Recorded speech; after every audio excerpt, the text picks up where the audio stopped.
Hello and most welcome to 1129 of the Heidegger series. And as 1128 we are still in the same location, the same locale. It is the Trädgårdsföreningen, a green oasis in the middle of Gothenburg city, quite beautiful. And I forgot that we were supposed to do a panoramic view. We can end with that, or should we do something now? Today I will take up the concept of prana and chakra, and I will lead you into another lecture that will be tomorrow, and have a look at Lakoff and his embodied realism and what that is. It is quite extraordinary, I would say. And since Lakoff has become more and more prominent, and also his charismatic attitude, his very insightful take on language, and a lot of those have also been largely proven by neurology. An example we mentioned earlier here is at the study in Princeton, where they served warm and hot coffee to research subjects. The ones later were asked, can you think of a memory? If they were served cold coffee, they thought of something bad. If they got warm coffee, it was a warm description. This is warmness is love. Warmness is good things, and coldness are bad things. After this little introduction, I would say prana is similar. Prana is a metaphorical device, one could say. And let me compare this to up is always happiness. Going up, being high, being joyful. All those have a connotation of upwardness, or up, or upwarding. So it could be a direction, it could be a place, and it could be a process. I say prana covers all those aspects and yet more. Prana takes its start in the body, obviously. We will put in a demonstration later on here. But just let me get you started with some metaphors here that will lead you into the right ballpark, so to speak. The balloon went up, and compare this to the price went up. The price went up is metaphorical. In a big study, most people are not aware of this. So this is the interesting discovery of Lakoff. Prana is similar. We do no longer understand how it started, that it started metaphorically. And it still lingers on in the body. It has never left the body. It's a bodily process.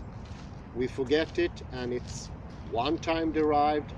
It's secondarily gone from the original metaphor. As I spoke in 3 lectures ago, how a metaphor can be used first, primary, where you have a direct equivalence, and then secondary, and then third and fourth, and so forth. Comparing geometry and mathematics with arithmetic was a big thing for Klein, the inventor of the Klein bottle, but that is 4 times removed from the original, and that makes it hard to sort of get into the understanding the body is still there. We never leave the body, which is very important, and it's also shown from research in neurology. Even though it's 4, 5, 6 times removed, it is still in the body. And the same, I would say, goes for prana. It has been so removed from the body, so in Western literature, prana is often translated, and I would say most definitely mistranslated as energy. And that put you really, really wrong from the start. Prana is not an energy, it will never be an energy, and it actually continues the problem with prana being something we don't understand. It's firstly when we understand that it is actually taking place in the body, because an energy is something transcendental. What are energies in physics? They are very much removed from the real thing. You can't feel them, you can't see them, you can just count on them. So it's a bit odd that this rather more modern concept of energy has been the most used translating word for prana, which is very unfortunate. Very unfortunate indeed. I know why. It's not hard to guess why. Classical physics is the most important thing in modern people's lives. They always use it to tell them what is true, what is right, what is correct. But here in this instance, that wish for correctness or stamina, I can imagine I think that was the first one who took in the concept were Madame Blavatsky's sect, the Theosophists.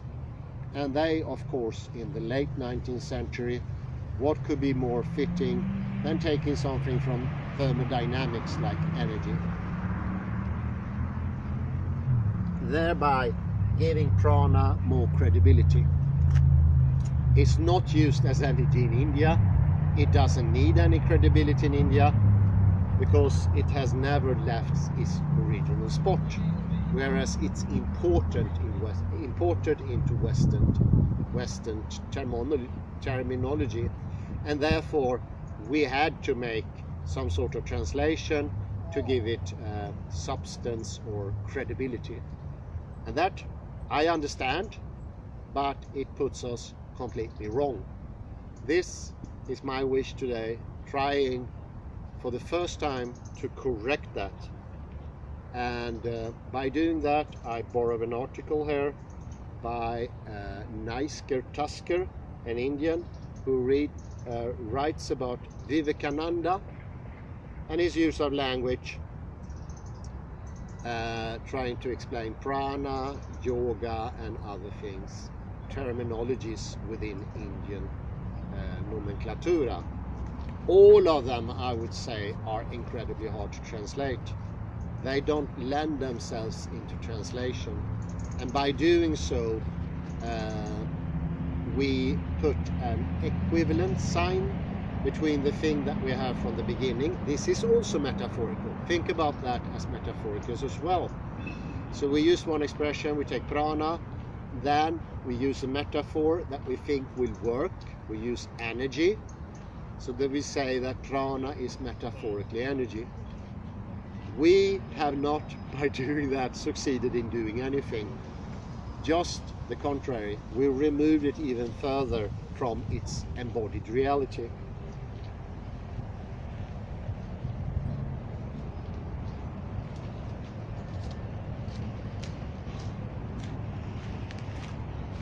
Here are two examples. Vivekananda's father was a well-known lawyer in the Calcutta region, and compare that to, we must aspire to perfection just as our Father in heaven is perfect.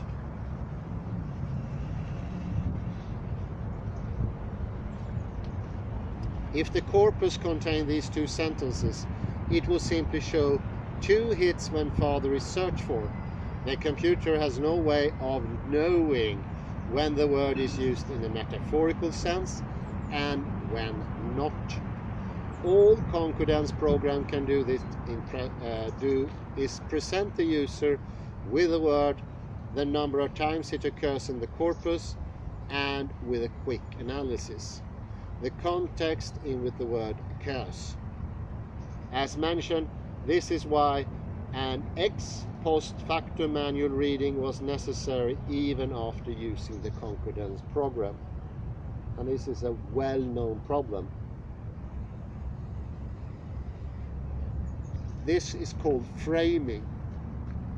we can say that an original word, if we know it's original, yes, mostly we do, but we can't be certain, and it needs to be instated already now. We cannot be 100% certain that it is primary.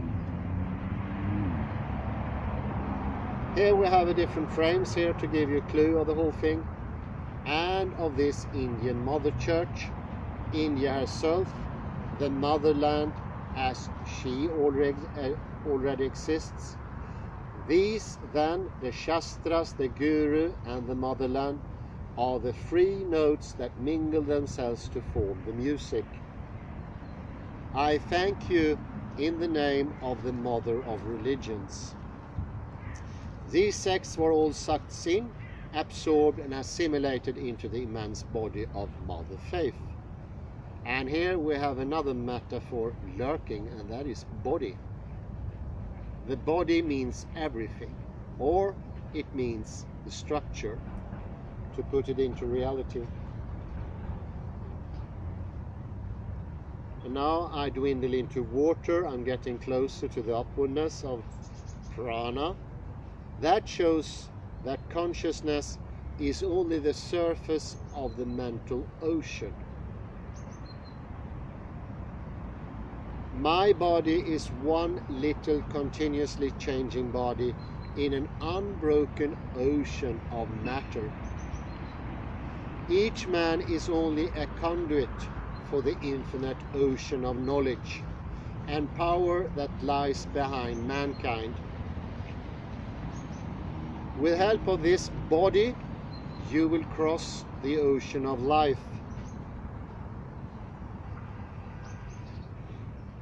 And listen now. This little wave of prana, which represents our, I'm afraid, our own energies, mental and physical, is the nearest to us all of all the waves of the infinite ocean of prana. If we succeed in controlling that little wave, then alone can we hope to control the whole of prana. So you see here, prana is the infinite ocean of waves, and our personal prana, if you like, is the little wave that we can learn to control. And I like this particular because we are waves. Fundamentally we are waves, metaphorically and practically. And compare this to this. The whole universe was an ocean of thought. He and everyone else had become little thought whirlpools.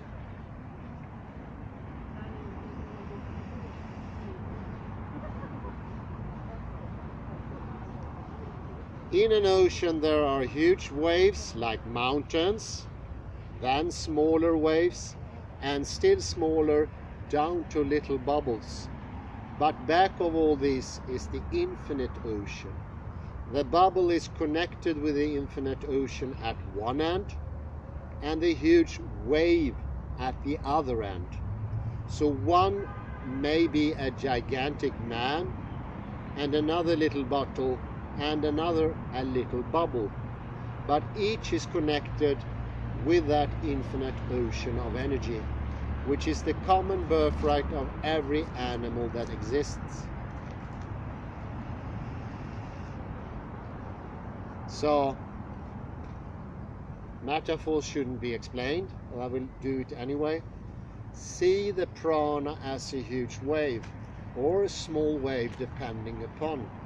They are both expressions of something even bigger, the infinite ocean. And this gives us three clues. A wave can be a standing wave, can be still. A wave can also be flexible, moving. And the third one, a wave can be small, contained in a bigger wave. So small waves can actually build up bigger waves. And all of a sudden, prana becomes clearer. There are different small waves that make up a bigger wave. And so are the sort of wave-like shapes of the chakras I will go into later.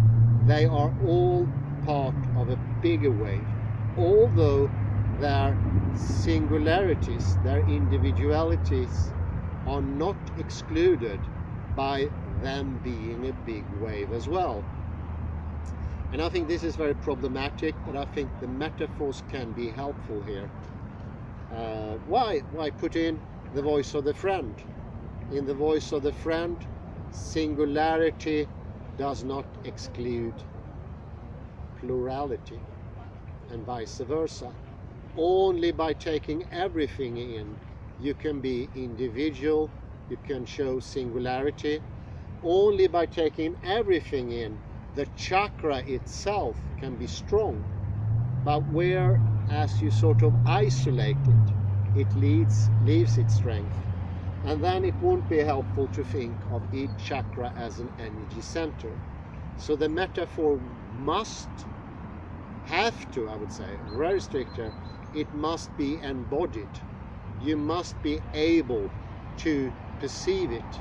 It needs to start in experience.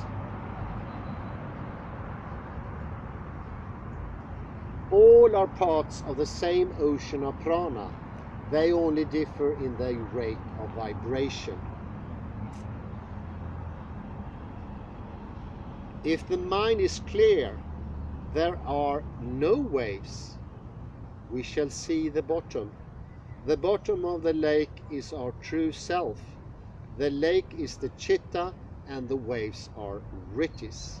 It's also important metaphors to understand. So you see, the same metaphor is used differently here. Here we speak of almost no waves, because we speak about clearance, clear water. And if there are waves, we cannot see the clear water. So, oddly enough, a paradox is slowly emerging. How is it possible, when we reach clearness of mind, that we can also reach the waves of prana? This is paradoxical, but as we know, the body is in itself paradoxical.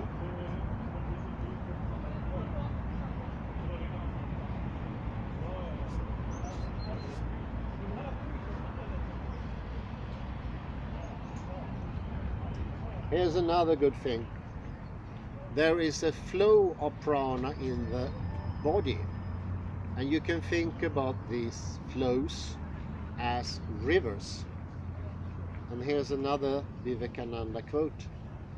As so many rivers having their source in different mountains, they roll down, they can be crooked or straight, and last they come into the ocean.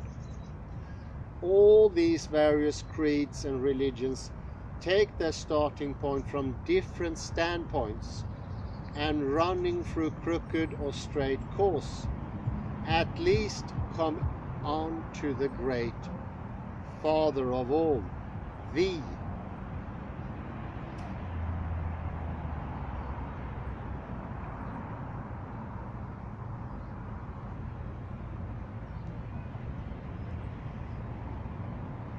The human mind is like that monkey, incessantly activated by its own nature.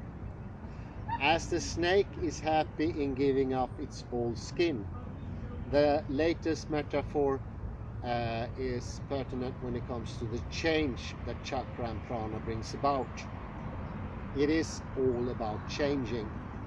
Prana are, in that sense, active or activatable, I would say. So they are dormant power centers, or centers that are waves, but those waves can be activated, and they are actually, oddly enough, incredibly individual in their activation. They need to be seen as completely separate, both in their location and in what they do, and even down to such a thing as color, as you will see later. All those things show we can only reach unity once we establish diversity. That unity builds on diversity, on individuality, not located in the same places, not doing the same thing. And I would say here, this is my own point, if we preemptively say everything is energy, we do a mistake because we equal them all, that they are doing the same thing. No, no, no. Prana can be very, very different. And I think that incredible oversimplification to say that all prana is energy leaves out the individuality of each chakra and the different pranas. Because if there is no difference in prana, neither can there be unity. There is only unity in difference. Very, very important.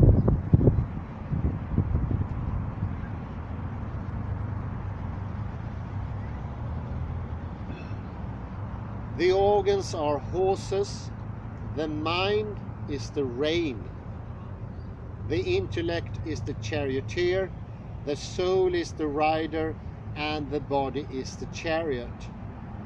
The master of household, the king, the self of man, is sitting in this chariot. If the horses are very strong and do not obey the rein, if the charioteer, the intellect, does not know how to control the horses, then the chariot will come to grief. But if the organs, the horses, are well controlled, and if the rein, the mind, is well held in the hands of the charioteer, the intellect, the charioteer, reaches the goal.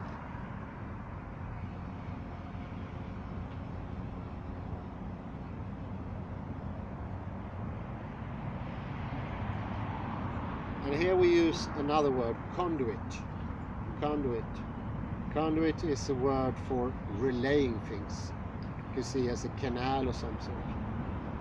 I have already spoken of the Ida and Pingala currents flowing from either side of the spinal column. These are two different pranas, Ida and Pingala. And they run side by side, being different and doing different things, but they run parallel. So there's a parallelism here that's really important. And I think the parallelism helps to have this upwardness. When it's parallel, it's going into the same direction. Many different things going in the same directions make for unity, while many similar things doing the same thing doesn't give unity. They are actually obliterating each other.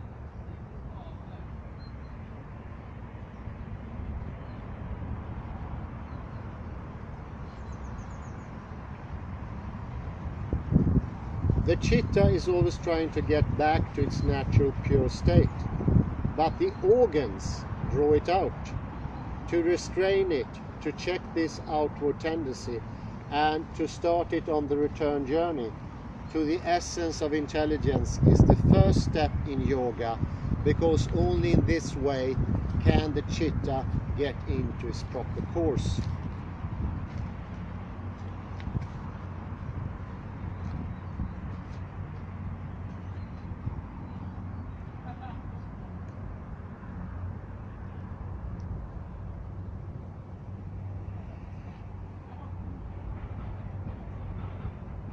Here's another one. What we call knowledge, that is ordinary knowledge, is a lower state than the one beyond knowledge. You must always bear in mind that the extremes look very much alike. If a very low vibration of ether is taken as darkness, an intermediate state as light, very high vibration will be darkness again. Similarly, ignorance is the lowest state, knowledge the middle state, and beyond knowledge is the highest state. The two extremes of which seem the same. So you have difference in sameness as well. And both the state of ignorance and beyond knowledge are important to have knowledge.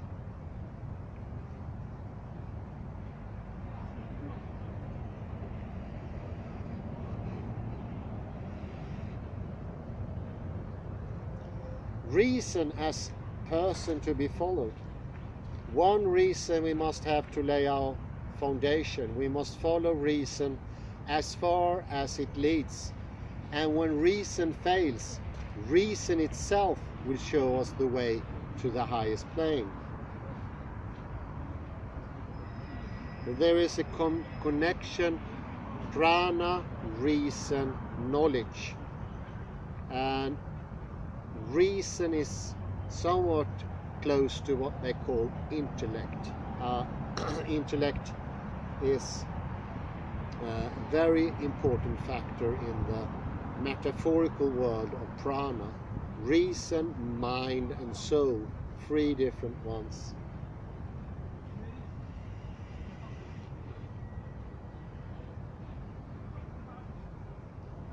I will now go to the next article there.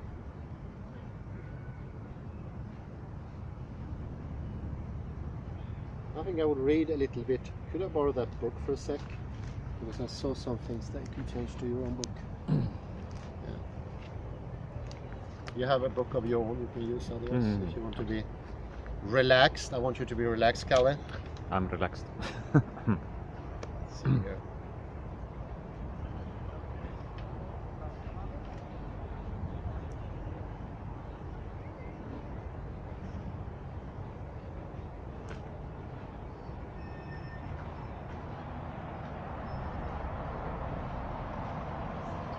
Oops, got it.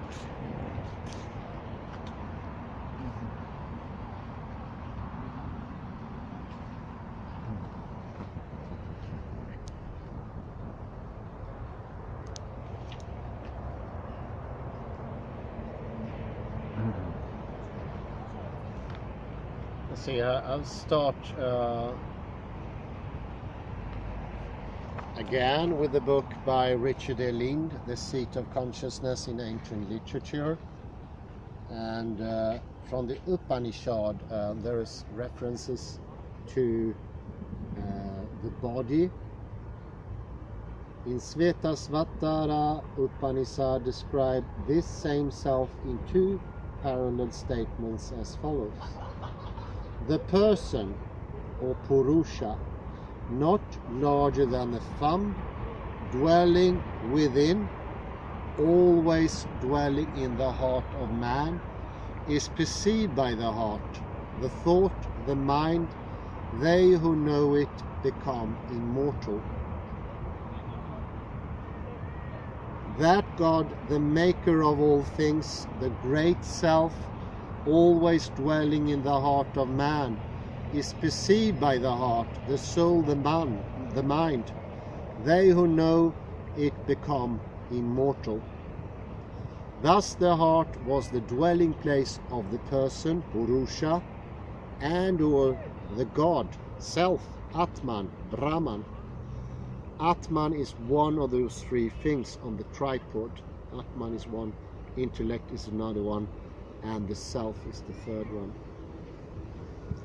Thus the heart was a dwelling place of the person, Purusha, depending on which descriptive, expressive or experiential aspects that was emphasized.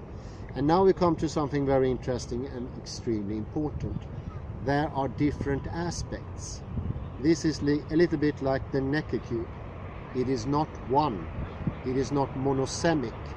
It can be completely different. And I think this bemuses some translators of the Upanishad, but it also puts their head into spin.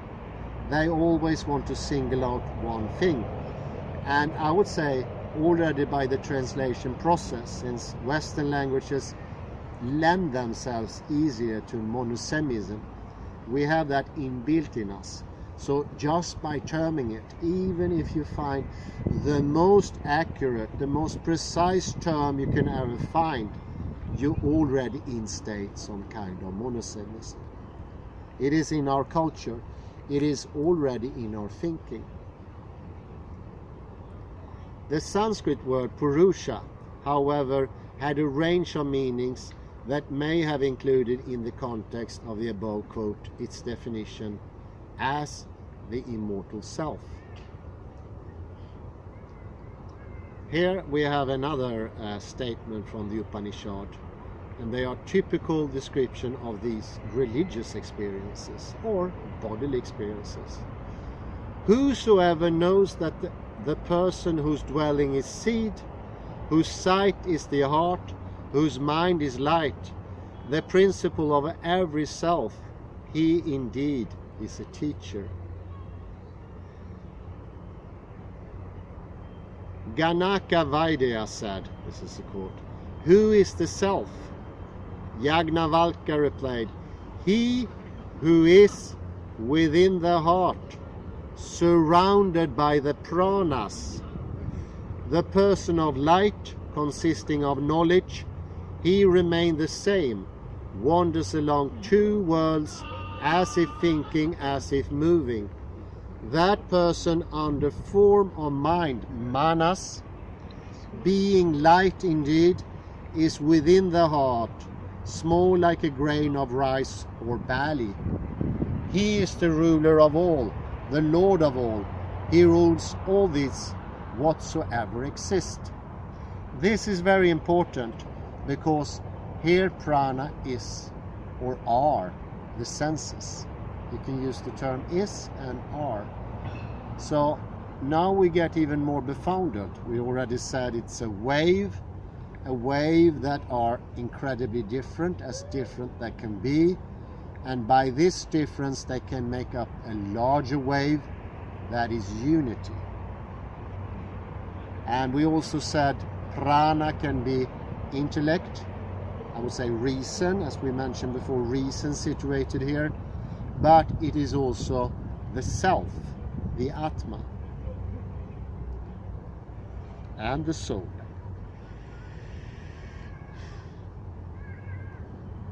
In the Brahma Upanishad, the Atma, whatever you call it, I term it soul here, has 4 sides. The navel, the heart, the throat, and the head. Now it's starting with a fourfoldness. But the key location in all of the Upanishad was the heart. In the Maitreya Upanishad, the Atma was described as follows: "I possess nothing at all, yet of the least thing I am not short.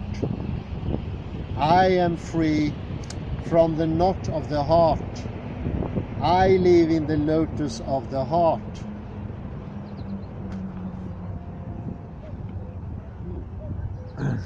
You can put a pause there. Okay. A more general statement was made in the Naranda Parivadrachya Upanishad. In the heart abide all the gods. The breaths are fixed within the heart. In the heart abide life and light. The latter quality of light is described in the Maitreya Upanishad as follows: "The sun of consciousness always shines brightly in the sky of our hearts. It does not set and it does not rise. And worship only the self that shines before the act of sight." This is very important. The sun of consciousness always shines brightly in the sky of our heart. It does not set and it does not rise. This is very akin to Heraclitus' fire. A fire that is not extinguished and it doesn't burn. The sun is the same, and this is, I would say, a primary metaphor, using the sun, light, and our body, and the center of consciousness in our heart or in our chest. The gods revealed in the light of the heart were worshipped by the puja, the flowering lotus-like heart that attracted the gods like bees. The domestic practice of puja, which is worshipped by and or the offering of a flower, in early Hinduism eventually replaced sacrifice as the invocation, reception, and entertainment of God as a royal guest. The external flower symbolized the lotus of the heart, and the flower was a common symbol for the heart among the most diverse cultures. And I can say directly, I have found 5 different cultures where flower is the symbol of the heart. Now we have a very body-like metaphor, close, a primary metaphor. Heart, flower. And that's a deep connection. It's not like energy, it is a direct connection. So we don't lose out on the understanding, a bodily understanding. Why is it direct? It's to the rationality, the thinking directly. It is not transcendental. If it would be a concept, it would not be in reality. It wouldn't have any meaning. The external flower symbolized by the lotus of the heart, and the flower was a common symbol for the heart among the most diverse cultures. As one of the most common symbols for the heart, the lotus blossom was at once the image of the universe, of everything, and the seat of revealed divinity. This image of the heart as a flower, or emerging from a seated upon a flower, was the lotus common among the Egyptians, Hindus, Buddhists, and in Kundalini Yoga, and as the plantain bloom in the Kashmir Saivism, and also in Mesoamerica, that is Mexico, Guatemala, as the heart as flower, the Aztec blossoming wars. So we see here the flower is happening all over the world. It is a very originary, very strong metaphor. And by focusing on this strong metaphor, this is one of the entrances to prana and to the chakras. Listen to this. There is a city of Brahma, the body, and in its palace the small lotus of the heart, and in that small ether.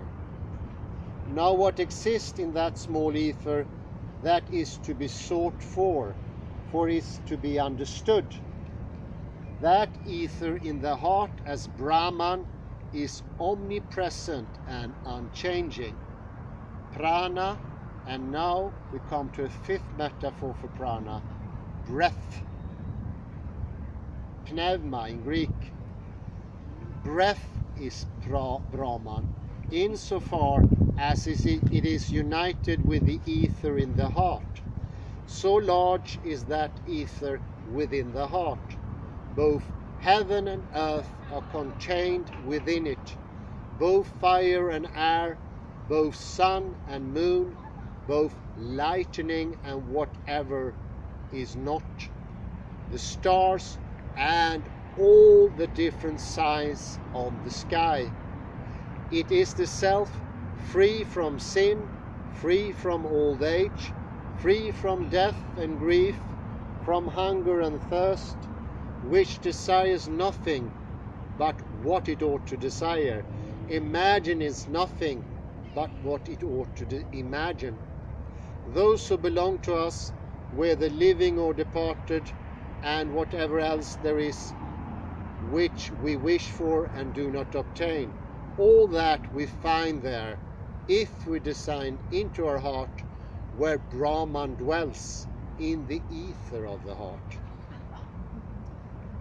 If we go further to the Upanishad, we heard this famous phrase, which is really important for understanding, and it's Tat Tvam Asi, that thou art. And it's found in the following statement: in this city of Brahman, the body, there is a small lotus dwelling within that minute inner space. Now what is within that should be the object of our quest That is what we should try to understand. Should the pupil ask why, he should be given the following answer. Even as great as this external space, so great is the space within the heart. Within it are concentrated both heaven and earth, both fire and wind, sun and moon, both lightning and stars. What one possesses in this world and what one does not possess. Everything is concentrated within. So you see, for the lotus of the heart to be strengthened, to be that immense space, and it's even indicated that this space is greater than the universe itself, all must be brought in. The stars, the light, all the different peculiarities of the world, to strengthen and make that space bigger and bigger and bigger. And when it gets big enough, we have the awakening. This is the start of the prana. And prana starts to be the wave that moves and be still. This is the start of it all. Jag ska lägga pass på. Nej, det behöver inte.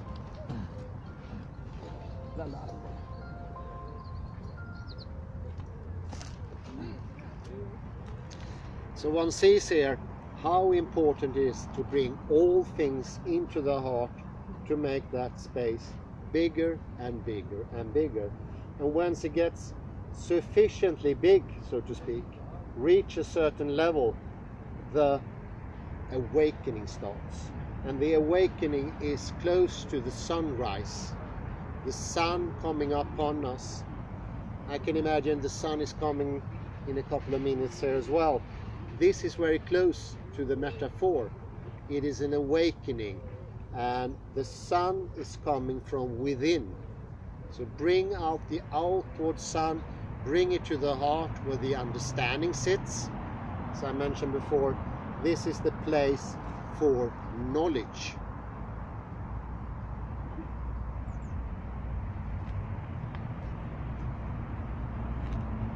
The heart was the secret place of inspiration, the rishis, and the place of divine vision of true and real knowledge, satya. Since only the heart enables one to pass from the illusory to the real. That is important. Only the heart. Only the heart.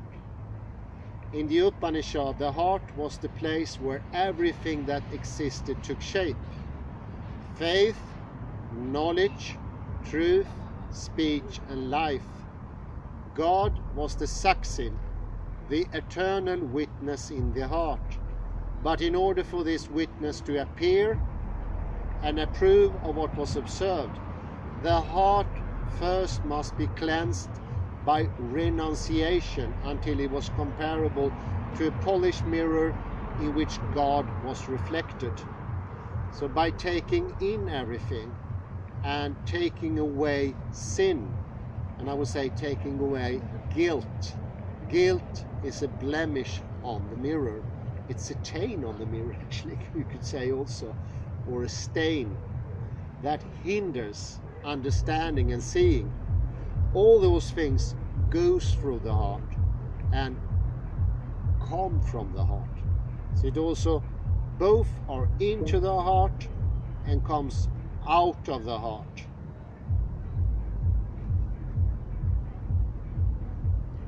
As the citadel where divine immanence, Brahman, occurred, the heart was the route from the carnal to the subtle, from mortal to immortal, from duality to unity, from formlessness to form, from human to divine, the Brahman. The heart referred to by many by symbols of the lotus, and the fires in the altar and heart utilized in ritual worship was the source of the interior light within which the personal God became manifest. The heart was most commonly equated with Brahma. Here is a cite from Upanishad. He who knows Brahman as the real, as, and comes another word, jnana. Jnana is the knowledge. So once we enter into the heart region, we can gain knowledge. And I will compare that, to use Lekoffian term, or the term I'm getting later into, then it becomes true knowledge, it becomes understandable. When it's not in the heart, it cannot be understandable. All understanding sits here in the heart region. And that's why this is the jnana. And it is also infinite. It doesn't have limits, which is actually the very source of something to be finite. Without having the infinite, we neither can be finite.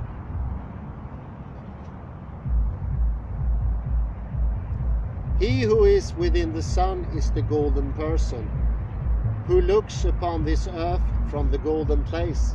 He is the same who, after entering the inner lotus of the heart, having gone to the sky as the fire of the soul, called time and being invisible, devours all beings as his food.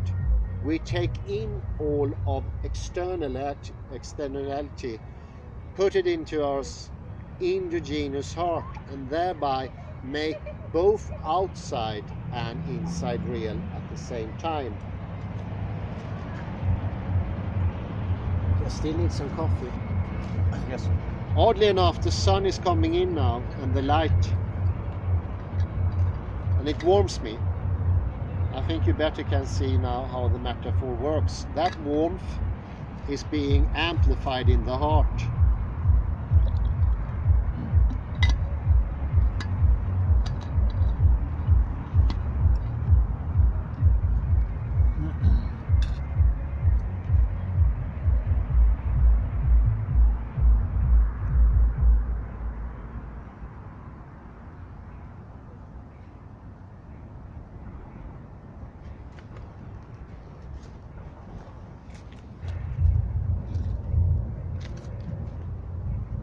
Here's a way of seeing it. See if I can put it on the camera, maybe.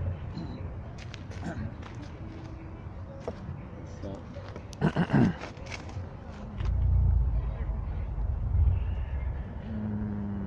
Yeah, we should perhaps go to the shadow. Let's go here.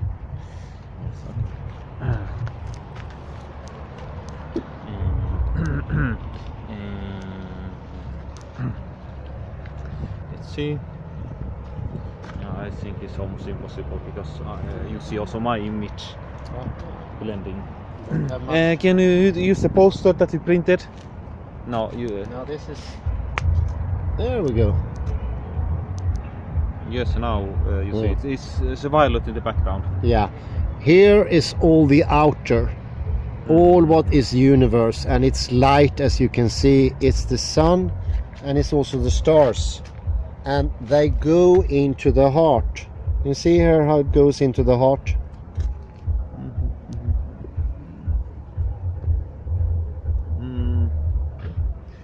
And here you see the chakras. No, you see it. So it's the taking in of what is outside into the heart, making the heart infinite, the breast infinite. And that is the awakening of the chakras.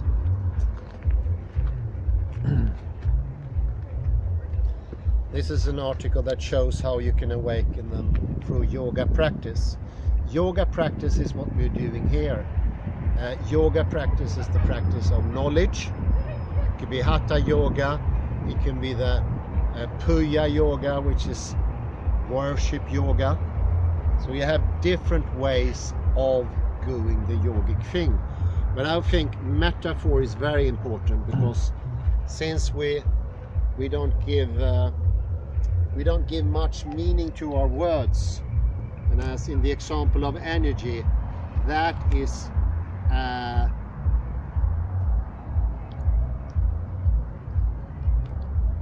the best word is, if you use the word energy, you push away the strength of prana. because you have a metaphor that is very, very far from the heart. It is almost like a Saussurian transcendental signified. It doesn't mean anything to us. It doesn't carry anything. It is not seated in the understanding. It is something we probably just say. And I think the word empty concept is very close to the reality here.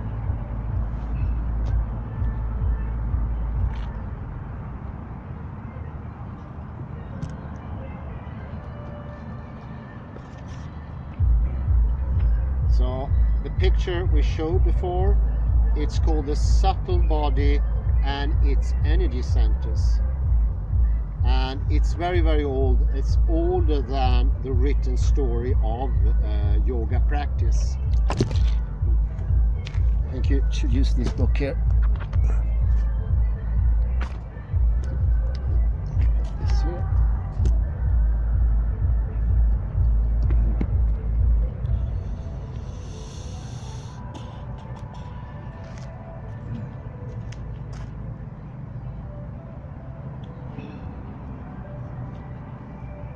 So depending on what tantric system you use, you will get different countings of the chakras. They go all the way from 4, the 4 original that I mentioned in the beginning, or all the way to 21. And oddly enough, having 21 doesn't object them to be just the 4. Today we will mostly go into 6 chakras.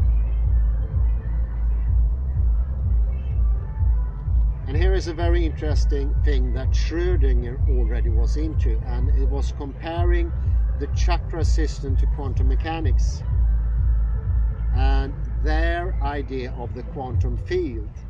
In the quantum field, the smallest things are projected by the grandest thing. And this could be likened to having a sort of telescope. Telescope is a magnifier, and the smaller you get a thing to be, the bigger you can get into the telescope. So everyone who are used to a camera, telescope or binoculars of some sort, you know the smaller you make it, the further away you can go. It is the same here. The smaller you can make an understanding, the more can you make it encompass everything. It's a very interesting connection, and this is the working of the quantum field. It is in a way defying the ordinary concepts of size, and it's also opening up for a possible broadening of understanding how the chest can hold all this.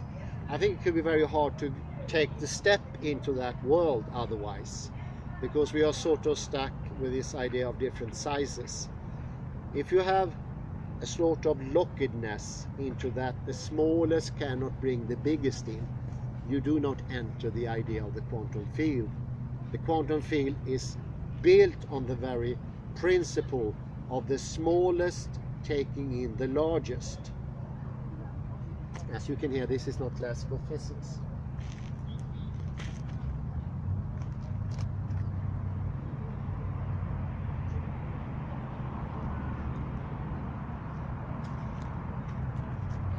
But how does the chakra system fit into quantum physics? And how does it expand the quantum field? Well, it's not by dissecting the body or by examining our skin under microscope we can perceive the chakras. We can feel them, but we can't see or touch them. But this doesn't prove their non-existence. The chakras are beyond our regular frequency of the human eye, what it can perceive, and it is in the realm of the ordinary frequency of electromagnetic energy. We have all heard spiritual people say that everything is interconnected and part of the universal flow.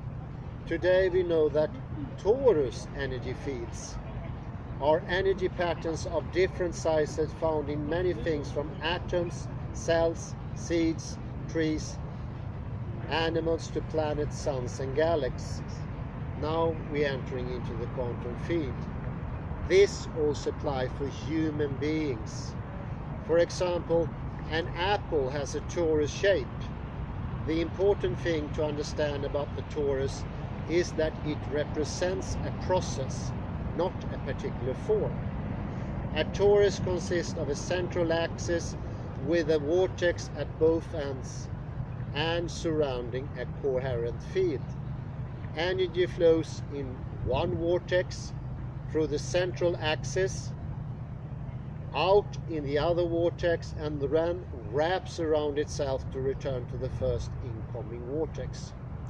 And I think this is especially interesting because we are working with toruses when we handle the Klein bottle. It is made up of specific toruses. And one could compare our individual electromagnetic field, that it works like a torus. The energy enters our head, circulates within our bodies and hearts at center, then leaves the base of the perineum and loops around our body like this, as I show in the photo, to enter our heads again. There are all texts where the evidence that the concept of torus was not new for the ancient Hindus.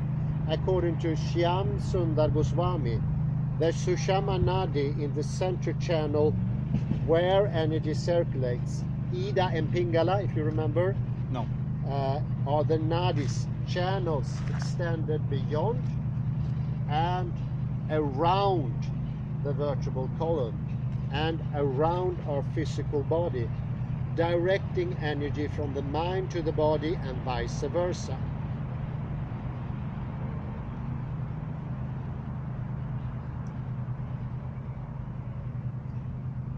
So, how can I explain here?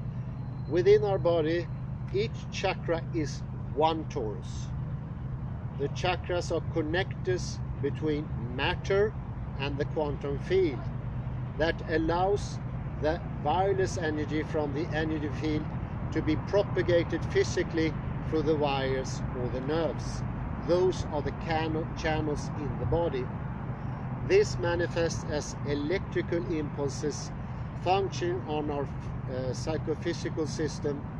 In ancient texts, the wireless energy field is referred to as prana, and it has a secondary name, vayu, which operates without nerves and is in constant motion.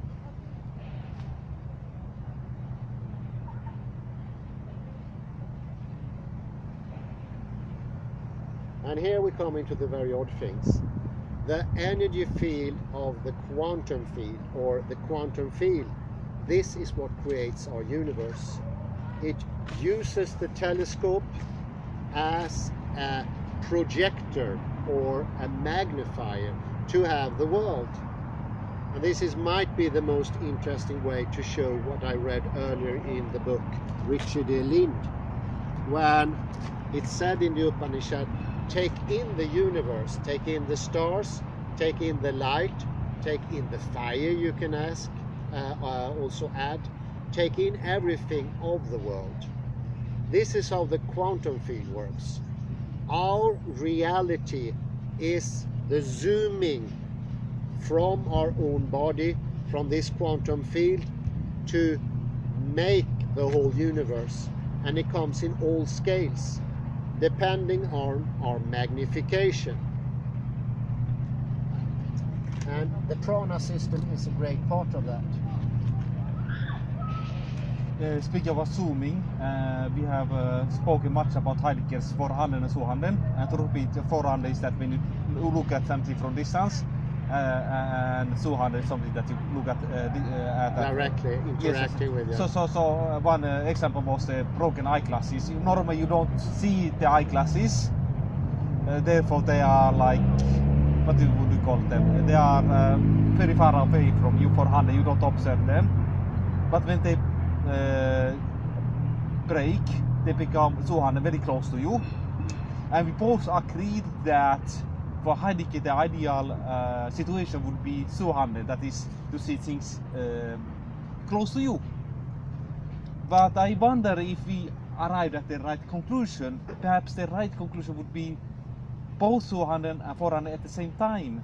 Oh yeah. Because if your eyeglasses are broken, it's not either a condition. No. So Heidegger doesn't say spell out things explicitly. No. So, but after you spoke about this zooming in and out, okay.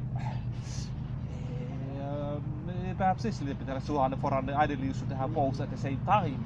Oh yeah, and you do have that. The zooming out and zooming in is very hard to understand how the quantum field is everything, both in detail and in generality. And I think that picture was really helpful. Tomorrow I'll make a print of that picture, because zooming in, zooming out is making literally the world bigger, and this is part and parcel of what you could call a quantum take of embodied realism, a true realism in a way, true realism. And it also makes the text, the ancient text, so much clearer, because the quantum field works exactly like that. If you take in the sun and the stars and you bring them to the heart, this is how the quantum field works. It magnifies something to become a star, you could say. Is it not 400, 200 at the same time, or? Yeah, it is definitely. 200 and 400 runs parallel. You can have both at the same time. What Heidegger warns us is the modern tendency to exclude 200 because we're not aware of it, because it's too habitual. And we make the conclusion that everything starts with a 400, and thereby we lose both 400 and 200 in the normal fashion that we always do. I will make a demonstration on color soon here. Could you put in a pause? Yes. Because I need to go to that.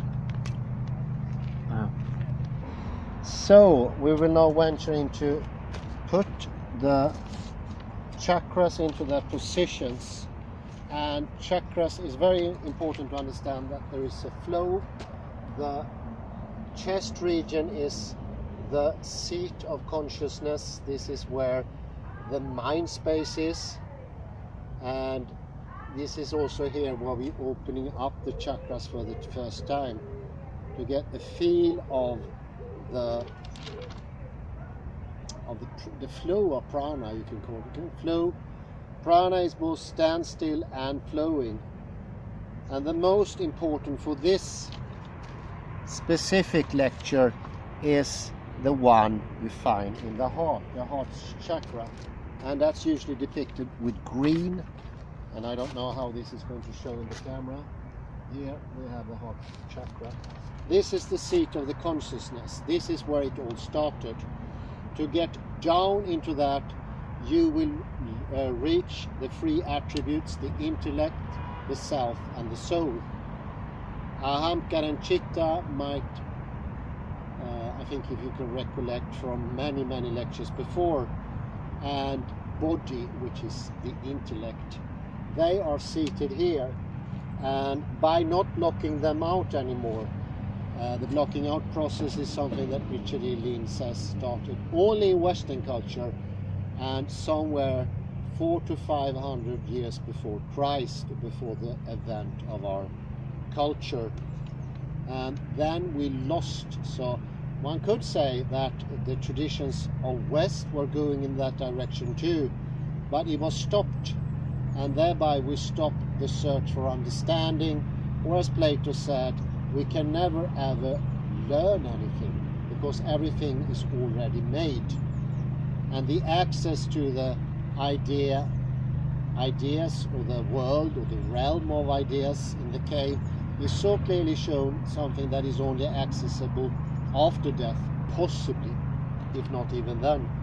So the heart chakra is absolutely the most important in the beginning for Westerners. It symbolizes thinking, it symbolizes strength, This is where the sun resides, and it's very good here that Kalle has the sun on himself. So you can clearly show how this, and this is of course, the quantum field is maybe the most weirdest thing, but the quantum field zooms in and zooms out. It is very close to the Mandelbrot set. So if you look into a video of the Mandelbrot set, you can see how everything gets bigger, but all of a sudden it's like the Naicker cube, it looks like it's getting smaller. And what the quantum field does, it is a Naicker cube for all of reality. Things can sort of shift from being the smallest to the biggest, but there is a connection, there is an entanglement, so to speak, between the smallest and the biggest.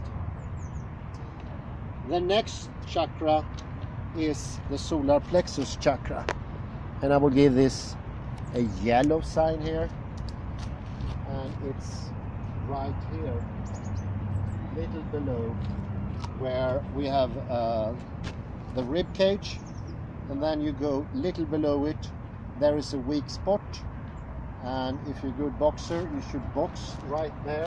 I will not do that now.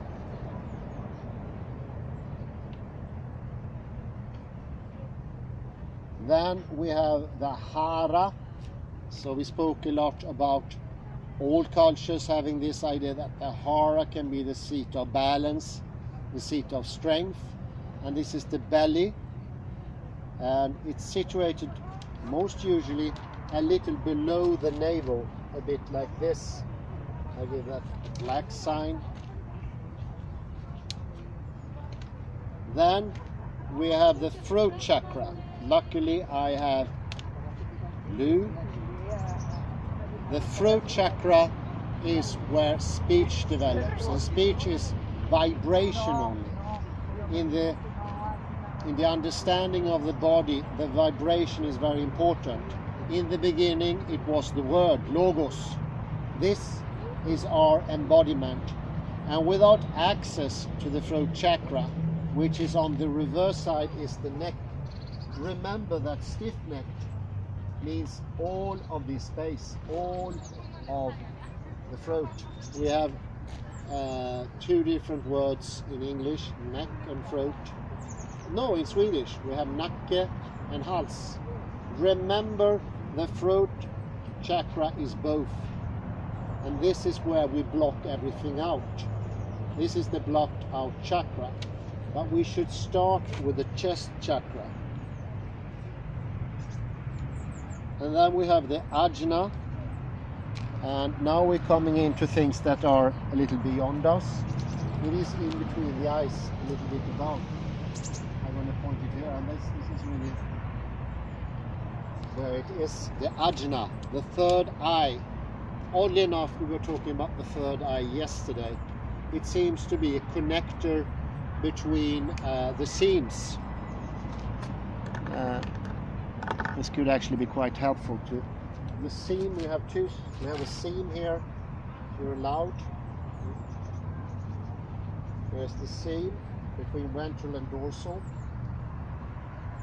But there is another thing going on here. You can show this here. The seam goes. This is the dorsal. The skin is a bit thicker. That's the outside. This is what the thing, the original thing, the animal in the beginning, the protozoite or the octopus, or rather the stingray, it's upward toward the sun, which is clearly now. But there's another thing of interest, and it's the two divisions we have in the body that divide the body into director, motor, and propeller, I think it's called. And that goes here. The difference between the director and the motor goes here, and here should be, let's see if I do this correctly, here should be a split.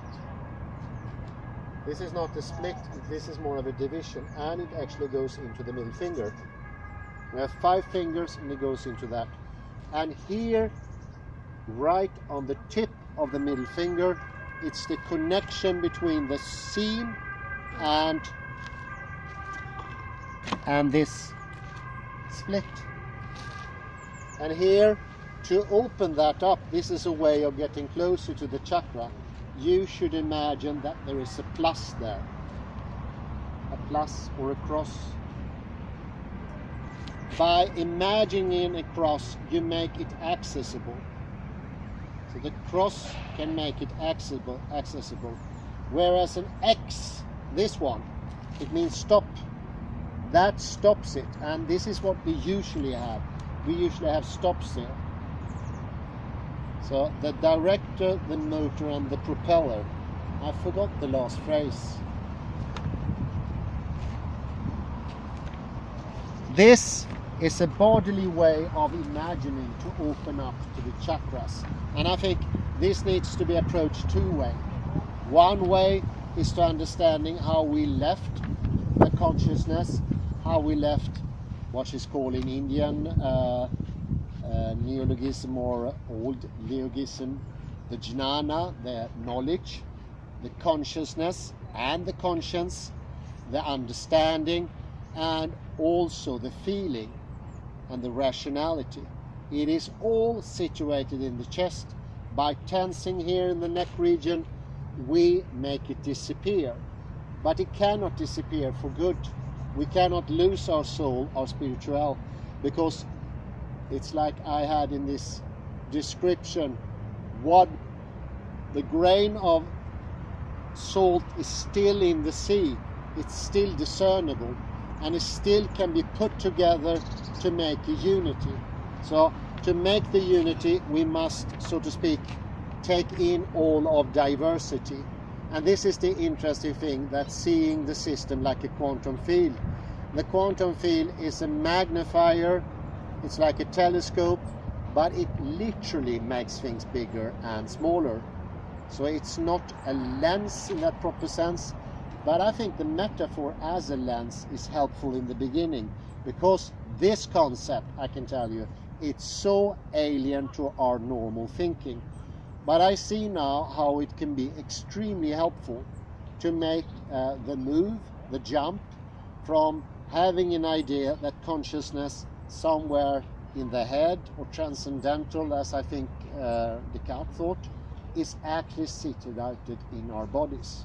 For otherwise, it's very hard to go to that step. It's a, I would say, it's a knowledge stop. So even if we were to say, yes, I understand it or accept it, or maybe as some of our friends go into the yoga tradition, they say they know all about the chakra, all about the prana, but I think there is an intellectual, knowledgeable stop that makes them have two worlds.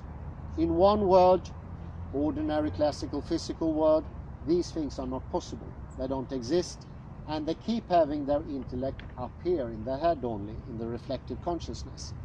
And on the other hand, they talk about the chakras, they talk about prana, they usually always use the metaphor energy, which I would say take it away from where it belongs, in the chest. So this is the reason I think Richard E. Lynn is so incredibly important. And I also found this out with quantum mechanics. It is actually very, very helpful as well. And I would point one last chakra out. And that's the crown chakra. I know, yes, sorry, Kalle, but this is actually removable paint. But is it always black? Is the crown black? No, it's not. It's violet, but I don't have violet, and it did not be shown. So if you bend towards the camera, you can show where everything enters. So now you can stand again. So think of the quantum field as going out of the head chakra. This you can stand tall. Going out of the head chakra. Going out of the head chakra, all the way around, outside the body. These things, to imagine those things, will open up this quantum field, and going all the way around a bit, well, quite a bit outside the body. I would say maybe a meter. It goes all around, encompasses all of the body, and then goes up in the root chakra. which is called the Muladhara. And I will not draw those things, but one is approximately here at the plenum, and the other one is where our butthole is. Those I will not put out, but there is this thing going out. This is the magnifying thing. So it goes out all the way, and it goes way back in again. And by lowering consciousness to the chest region, we can awaken prana and the chakras once more. But we need to understand they lie dormant. They are exactly like the grain of salt, dispersed and out of vision, hardly even detectable by electron microscope, hardly even detectable by any instrument or thinking. But the soul, the spirit is still there. And I think by going this way, opening up with crosses instead of X's, X's are stops, opening up between the seam and the split, we can make our system function, because it's a wave as well. I spoke about waves earlier. The movement is a very good hint to what prana is. Good directed movement that starts with the head, our sensory organs, with this, I can show this, goes this way, comes up this way, goes around the ear, comes down here. I'm not going to paint all of color, but it goes up here, up to the nose, up here, and goes all up to the eyes, a little bit beyond. I will actually film that. So here you can see how it looks like. Goes up the mouth, go down here by the upper lip, goes round the nose and half of the eye, where the eyelids usually are situated, the upper eyelids. So the upper half of the eyelids are dorsal and the under part is ventral, and this is the ventral part. And coming in and making this as exact as humanly possible will make the director, and the director is the first leading principle. That is what leads the rest of the body, and that will be done both with thinking and moving. And this is an extremely hard thing, because we like to do either or. We will not like to do both at the same time. We always try to make a choice. So try to avoid that, to only think that. Do and think that. So the perception of these lines needs to be as vivid as possible, and use all possible means to make them as vivid as possible. The more you can put into them, and think in the metaphor of bringing in the sky, all the light in the world, because you are a magnifying lens for the whole universe. This is the quantum field. And yes, it's a concept I don't like to bring up in the course of quantum mechanics, because it's so incredibly hard to understand. Maybe I should put 5 minutes tonight here, but I don't know. It's very hard. But it works like a magnifying glass, and it produces or makes or is reality. It is one way of showing this fractality of the world, but from a quantum perspective. I'm going to read the last hymn. Thank you very much, Kalle. You can put your clothes on. I'm going to read one finishing thing from Richard E. Lind here, also referring to the Upanishads.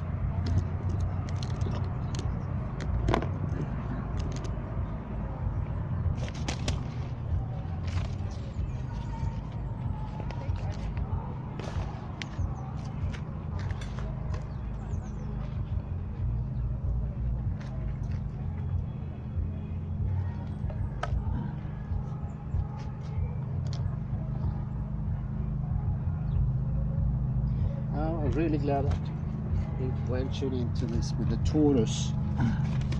The Klein bottle can also in itself be very helpful for the understanding of these things.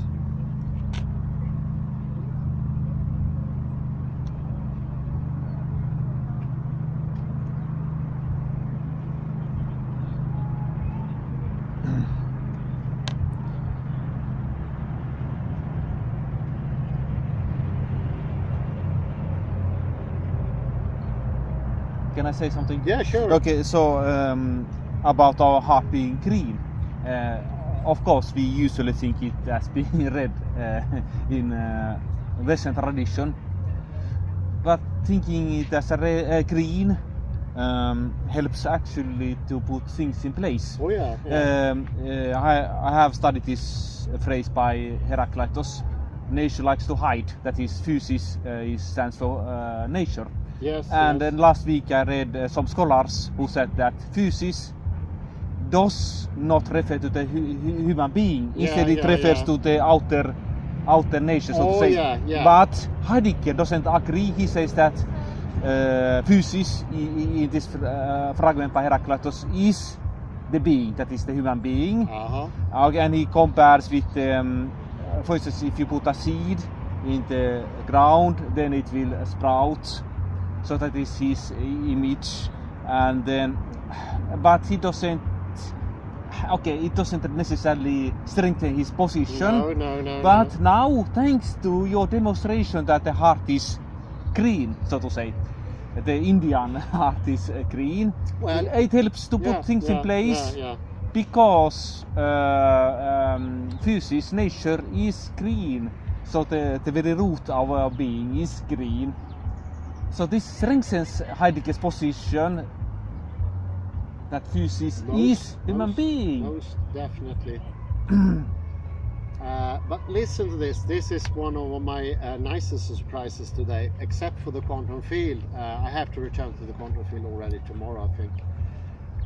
But see, so far, just think about it as a magnifying glass for reality. Or the Mandelbrot set, when you look at it in YouTube, how it tricks the eyes, like, so to say, it's sort of an optical illusion, but it is a bit more. But listen to this. This is from the Rig Veda. This is the oldest. The emulator of gods, acting as a sun, presenting sacrificial offerings to each of the paternal gods, becomes the form or nature of that deity. Whatever divine beings I may, along with other men, invoke, though Agni assumes all their celestial natures.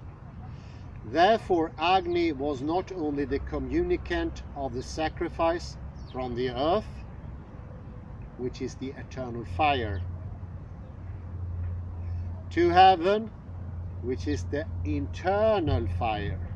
Earth is the external fire, heaven is the internal fire, and conveyor of the external prayer and its ritual accompaniment into firmament. Do you remember that phrase, firmament? It seems to contain what body really is. It contains almost the word fire, and it's the illuminated heart soul, heaven, where the gods received it. But Agni was also the medium of enlightenment that manifested the responsive presence of the gods in their gracious and thankful immanence in the radiant, listen to it, radiant fire of the heart of worshippers. So there's a fire going on in the worshippers, and by worshipper I mean development also. Development, awakening the prana, getting to know the chakra, and thereby getting the upwardness. Because you see, the upwardness is the start of the quantum field, but it's also down. See how it goes down? It goes up and down, and that cannot be a coincidence.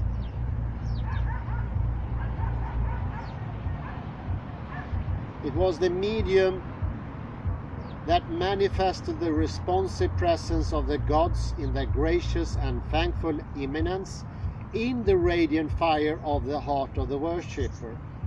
Or, in other words, Agni, or listen now, Vayu, was enlightenment itself. That is the inner illumination emanating from the heart soul that created the conditions within which spiritual experiences and experiential learning of and through the divine could occur. An imminent identification with the divine was the only experiential means of learning about the divine, and the communication of some of the knowledge about these experiences could only be demonstrated and transmitted heart to heart, rather than by words of mouth. So here you see the apostolic succession, so to speak, of this knowledge is of vital importance. Once the apostolic succession of heart to heart is gone, the connection is lost, and that knowing cannot be transformed or transferred anymore.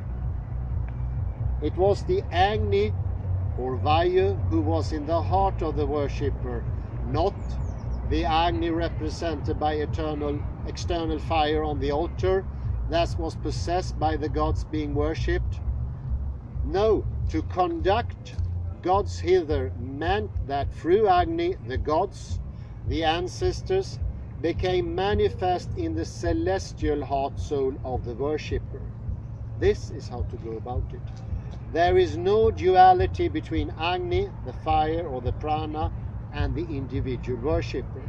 Once more we have the magnifying quantum field, showing that there is no difference between the worshipper and the worshipee to some extent.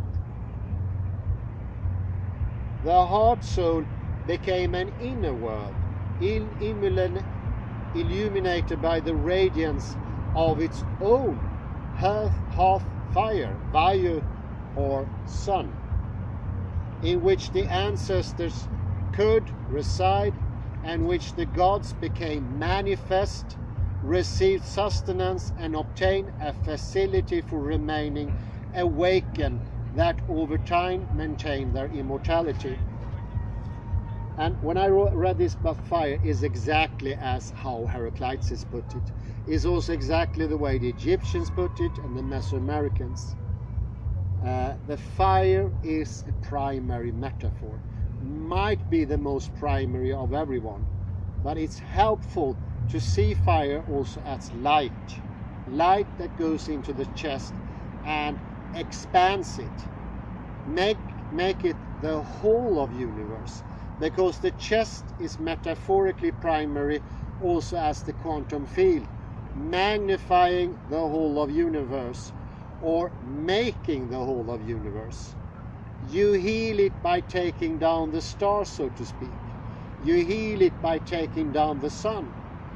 No wonder modern man is so cold and so chilled out, as I was previously when the sun was gone, that we lack that sustenance for the soul. The heart soul needs its sustenance, and its sustenance is what itself produces. The universe, the stars, the sun, all of universe is coming all and is at the very same time one in prana. All the waves together make one big wave, although the different waves are internally different, externally interrelated in various ways, not in a systematic, clear way, but it is the very difference of them, both in direction, in essence, and how fast they are going, that makes up the wholeness. And I say this way of thinking is very tough to get into. It sort of enters into a Gordian knot of classical mechanical view of the world. But it could be good to understand, once you open up your heart chakra, the heart region, it is easier to take in these concepts. Sometimes I even see this heart region like a screen, like a TV screen, that sends out the world, make the world, or a projector of the world. Yeah, I think that is an even better metaphor. To see the heart region as a projector, a film projector that projects everything this out to the world. And this is also, oddly enough, the message of Jude Caravan, when she speaks about the holographic boundary. The holographic boundary the thing that goes in between one group of disconnected Julia sets, which is the outside world of knowledge and algorithms, and the inside of the connected Julia sets. That dividing line is the same as this seam. This is where everything is happening. And it's good in the beginning, as we've done before, to first fashion in our mind's eye, or why not our heart's eye, the difference between ventral and dorsal. But then please go into the seam. And once you establish that seam, you can also understand that you are yourself a wave. We have two very clear splits. One in between the director and the motor, and one in between the motor and the rudder. The rudder is our tail. The tail helps us to stay balanced in the directionality we want to go with our director. And opening up this is the most important. I put that on Kalle's face here on his side. I think it's depicted in the camera very well. Thank you very much for that. Maybe we can put it in again. This is the director. You can go to the side. No, the other side. No, yes, exactly. Here we can see the director, and if you bend down the chin a little bit, so you, yeah, down with, yeah, perfect. That's enough. Yeah. This is the seam. Together with the split, they make up a cross at the middle finger. Start there. So instead of having an X which blocks the energy, blocks the access to the body and its directionality. And that directionality is oddly exactly the same as in every living creature on Earth. It doesn't matter if it's a squirrel, as we used before, it could be a horse, it could even be a flying bird.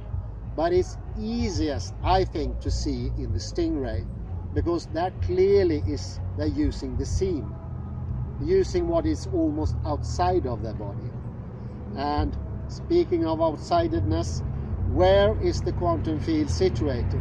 It's situated outside ourselves. So we need to make this quantum leap, being able to project that something that goes outside ourselves. And make that clear, make it also very different. In the same manner, that is very important that each chakra has its individual color. That is foundational for understanding their work and making it possible to understand what prana is. Make them the same color, they will not work anymore. Put them all in the same spot, they will not work anymore. They are, so to speak, they are fueled by difference. Without difference, there is no unity. We cannot have unity if all the stars in the galaxy, all particles of the galaxy are exactly the same. We need desperate to have difference. And this is what makes it possible to have a single attractor, a strange attractor.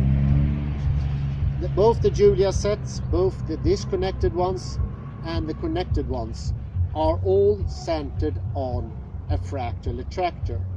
And the chakras, I'm quite sure, this is my guess here, but I'm quite sure, put that in parentheses, all the chakras are some sort of fractal attractors. So what is from the beginning just your imagination will grow to be real, because they will organize the whole system.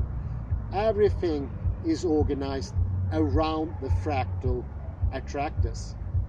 Stars, galaxies, how whirlwind makes storms, and also the maelstrom we mentioned so many times in a river. What makes it stable? What makes it possible to throw in a big rock at it and it will still continue? We can become that maelstrom. We can become that stable, chaotic system by bringing in all the differences, all the different colors, all the directions, bring down the stars, bring down the heavens, let them subside in this enormous mental space, this heart-soul space.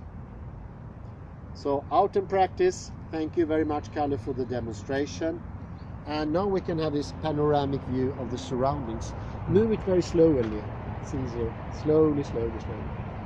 And hold slow, even slower, I think. So make it a nice panorama. Yes, very good. Mm.